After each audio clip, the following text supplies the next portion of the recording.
یہ بات ٹھیک ہے کہ ہماری دماغ میں جب آتا ہے نا کہ جو ترقی ہوئی ہے، جو ٹیکنالوجیکل انڈسٹریل جتنی بھی جو ریولوشن اور ہماری ترقی جو ہم دیکھ رہے ہیں اور ہم جس کا فائدہ اٹھا رہے ہیں، یہ ساری ویسٹ سے آئی ہے. اور ویسٹ سے آپ کے دماغ میں یورپ اور یو ایس اور جو ان سے لنکڈ ہے. ہمارے دماغ میں یہ نہیں آتا کہ اس میں چائنا کا کوئی رول ہے یا جاپنیز نے کچھ کیا یا مسلمانوں کا کسی ٹائم پہ کوئی رول رہا. تو کیا اس میں کتنی حقیقت ہے کہ یورو سینٹرک ہونے کی وجہ یہ ہے کہ اس ٹائم پہ ترقی ان لوگوں نے باقیوں سے زیادہ کی یا پیرالل میں چل رہی تھی؟ ٹھیک ہے، یہ بات تو درست ہے کہ اس ٹائم میں آ کے ان کی ترقی زیادہ رہی ہے. یہ اس بات سے تو ہم انکار نہیں کر سکتے کیونکہ یہ تو ایک فیکٹ ہے اور ہمارے سامنے ہے. فیکٹ کو تو انکار نہیں کر سکتے. لیکن اس میں ایک ڈائمنشن اور ایڈ کرنے کی ہمیں ضرورت ہے. انہوں نے ترقی کیوں کی تھی؟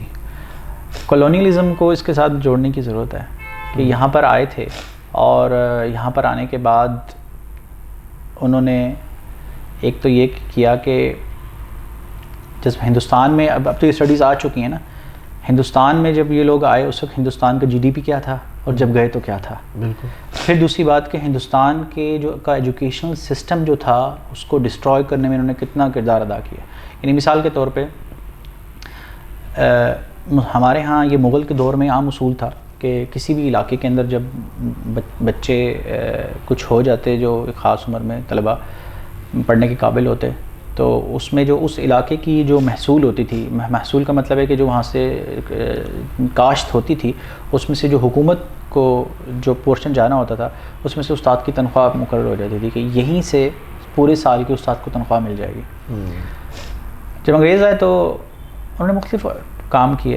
اچھا، اس میں ہوتا یہ تھا کہ ہندو بچے ہمارے فارسی پڑھتے تھے مسجد میں آ کے اور مسلمان بچے بعض اوقات کسی پنڈت جو ہوتے تھے میتھمیٹکس میں ماہر ہوتے تھے ان سے میتھمیٹکس بھی پڑھ لیتے تھے. مسلمان الحمدللہ اس زمانے میں، یہ تو کالونیلزم سے پہلے مسلمان غیر مسلم ہمارے ساتھ رہتے رہے ہیں اور بہت اچھی طرح رہتے رہے ہیں. وہ ترقی میں حتیٰ کہ جیوز کرسچنز انہوں نے اسلامک سویلائزیشن کو بنانے میں کردار ادا کیا اور ان کو پورا موقع دیا گیا.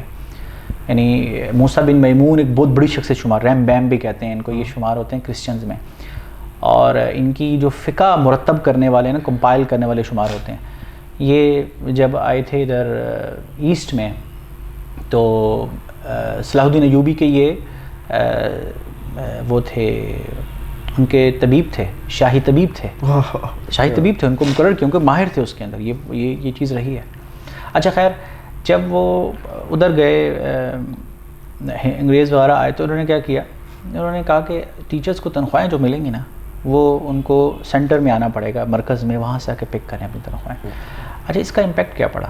وہ زمانے کو ذرا انویژن کرو کہ آپ کو جب ایک علاقے سے وہاں جانا ہے، اس وقت ظاہر یہ گاڑیاں تو تھیں نہیں، آپ کو جانے میں 2-3 دن لگ جاتے ہیں، آنے میں 2-3 دن لگ جاتے ہیں. تو اس کا نتیجہ نکلا کہ ہر مہینے استاد کو 5-6-7 دن جو ہے نا وہ بند ہے، تنخواہ لینے جا رہے ہیں اور آ رہے ہیں. اس کے ذریعے سے ہماری بچوں کی جو تعلیم تھی وہ کمزور کی گئی. اس کے مطلب باقاعدہ پلاننگ کے ساتھ اس کو کمزور کیا گیا. یہ اچھا، ہم یوں کہہ سکتے ہیں، دیکھو ہمیں ایکسیپٹ کرنا چاہیے کہ ہم پہ اگر باہر سے کالونیلزمز آئیں گے تو ہم کمزور ہو گئے تھے. یہ بات ٹھیک ہے، ہم میں کمزوریاں آ چکی تھی نا، یہ بات درست ہے. لیکن بات یہ کہ جس وقت میں وہ لوگ کر رہے تھے، پھر یہاں سے دیکھو سونا کتنا وہ لوگ لے گئے. یعنی یہ یہاں سے ابھی بھی دیکھو وہاں پہ جو پرابلمز ہوتی ہیں، لیکن ان لوگوں کی جب جو ان کے پاس ایسٹس ہیں، جب وہ ملک شمار کرتے ہیں وہ اتنے زیادہ ایسٹس ہوتے ہیں کہ انسان حیران رہتا ہے کیوں ہوتے ہیں. یہیں سے اپنی جب ہے وہیں سے لے کے گئے نا. عراق میں کیا ہوا، وہیں سے لے کے گئے نا یہ لوگ. دوسری بات یہ کہ پھر یہ چیز تھی رہی ہے کہ اس دور کے پھر یہ بھی دیکھو کہ اس وقت ہمارے جب بھی یورپ کے اندر بہت زیادہ ہوتا ہے کہ جیسے جرمنی بہت زیادہ کرتا ہے، بھائی ہمیں ڈرائیورز کی ضرورت ہے، ہمیں مین پاور کی ضرورت ہے، تو مشرق سے لوگ جاتے ہیں، وہ جا کے نا کام کرتے ہیں. ان کے لیے ڈرائیور ہوں گے، گاڑیاں دھوئیں گے، چھوٹے موٹے کام، اور وہ ان کو پھر ٹائم ملتا ہے بڑا چیزوں پہ کام کرنے کے لیے. اچھا، تو یہ وہ فیکٹرز تھے جو ان کے ہاں آئے ہیں اور یہ بات درست ہے، اس کا جن کی وجہ سے کیا ہے اور ہمیں دیکھنا چاہیے. اور اس سے ظاہر سی بات ہے ہم لوگوں کو اپنی ایگزسٹنس ہی ہمیں اپنی آزادی، ہم لوگ جب غلام بنے ہوئے تھے تو ظاہر بات ہے ہم نے تو اس چیز کی بھی فکر میں لگے ہوئے تھے نا کہ ہم کیسے آزاد ہوتے ہیں. ٹیکنالوجی وغیرہ میں جو ترقی ہوئی ہے اس کے لیے فنڈنگ کی ضرورت ہوتی ہے.